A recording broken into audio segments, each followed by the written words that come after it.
दर्शक बंधु प्रत्येक दिन आपण कौन सी काम करंतु कि न करंतु यही तीनोटी काम करंतु देखिए आपणकर भाग्य बदली जीव आपणकर भाग्य चमकी उठिबो।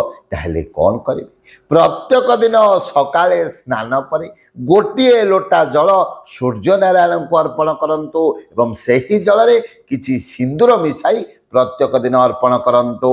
आपणक मस्तक रे प्रत्येक दिन तिलक धारण करंतु एवं सूर्य नारायण को जल अर्पण कर सारा पर गोटे लोटा जल जेकोसी गछ मूल अर्पण करंतु जदि संभव।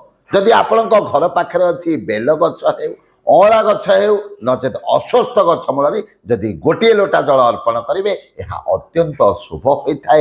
आपणकर जीवन रू समस्त प्रकार संकट विपत्ति आपे आपे दूरे जाए घर मध्य धनर अभाव केबे देखा जाए न था।